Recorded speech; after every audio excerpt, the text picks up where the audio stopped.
Dahil parang sinasabi na malapit na mag-Christmas, Ulitin ko, sinabi ko. Wala nababalik. Ano lang Walang po usap. ba ang mga vendors? Hindi nababalik. Walang nababalik. Walang nababalik. Ano lang pala?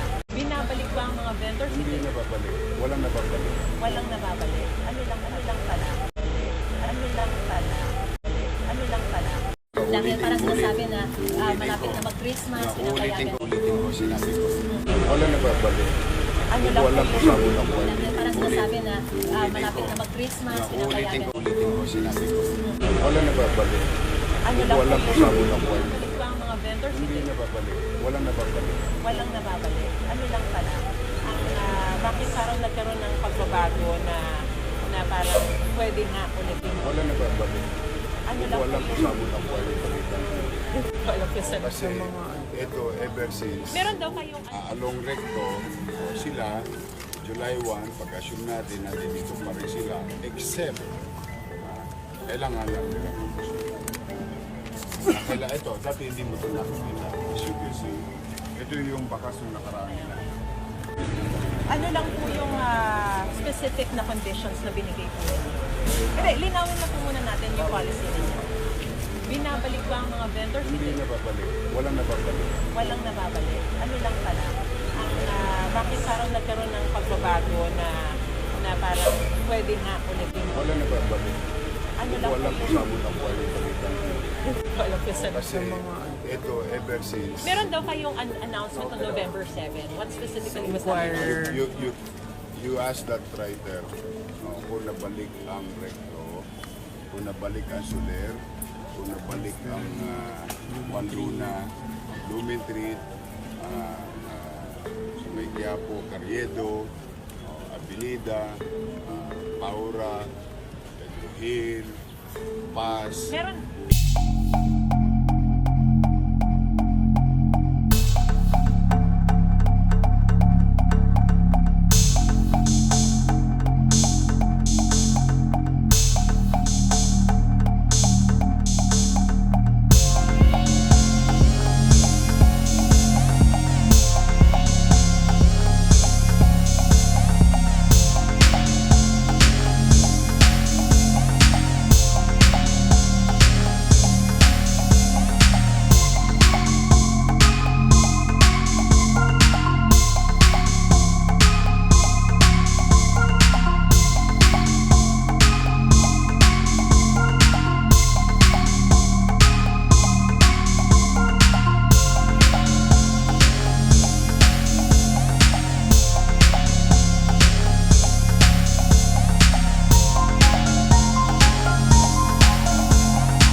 Tatanggalin natin mamaya yung Ilaya Binondo-san. Binondo sa Hanggat hindi sila, mamaya, hindi na sila makakapaghinda.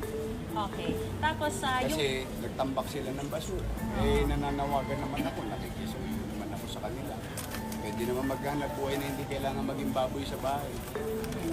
ano ang specific conditions sa mayor? Kanina binanggit nyo yung basura at yung pagdala. Ano po yung ano-ano? Huwag sila magbibigay kahit kanino.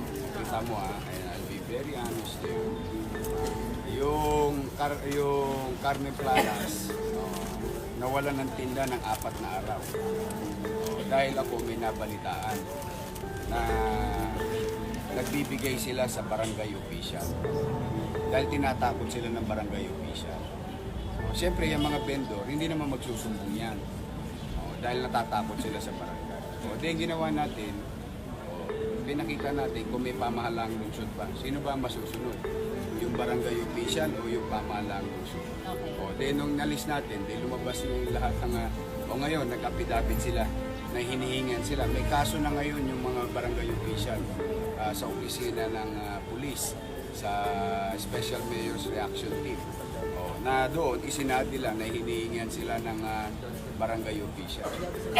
O ngayon, nakiusap sila o hindi na raw sila magbibigay. O pinagbalik ko sila noong Sabado, doon pa rin sa Carmen Plan. Pero hindi pa rin sila pwedeng pumunta ng recto. Okay, tapos bukod po sa bawal magbigay ng kotong o mangotong, Maglinis naman ano-ano sila. yung mga... Maglinis iba pa? naman sila. Oo. Huwag magtatapuan. Oo, unang-una hindi pa sila nahihiya. Pero mo, mahal-mahal lang upa sa mall dito, 40 pesos lang sila. Diba? Ang gagawin na lang nila, maglilinis ng mga basura nila. Hindi yung parang, hindi ko alam, kung sa bahay nila, ganyan sila. Hindi naman po. Ano po yung 20-20-40? Ano yung so 80 pesos lang per day? No. 20 pesos in the morning, 20 pesos in the evening, 40 pesos total a day. Yun yung may resibo ng pamahalaan. Yun yung tinatawag natin hawker's fee. So yun, talagang legitimate yun kapag Nasa may mga, batas yun. may mga magaan yun. May Nasa mga batas nag-iikot para mag... Nasa batas yun. Pero ang bayad doon, kada araw o per Kada month? araw, o pwede naman per month. It depends kung anong area. Kung halimbawa, sila mabubuting loob. Para makita namin magkaroon sila ng kapanatagan, bibigyan na sila ng resibo ng Business Processing Office Okay. na yung kanilang monthly na bawat. At ang isa niyo pang kondisyon na mayor, yung dapat nakakadaan. Oh, Ano po yung... non-negotiable. Ito naman, Maris, non-negotiable yung opening in the roads. Kailangan nila, pag may aberya, nadadaanan niya, regular na kali, nadadaanan, tapos ang tao nakadadaan ng matiwasay. Kasi alam mo, Maris, there was a time, pag itong mga vendor nasasagi ng matanda, sila pa galit. Yung dumadaan yung tao, pag nasasagi tindahan nila, nagagalit sila. Para bang kasalanan ng dumadaan. Para mawala yung away ng vendor at yung mga dumadaan. Doon lang sila sa tabang pwesto. Tapos ito, pang taong bayan. Mawawala ng away, yung alingas-ngas, mababawasan.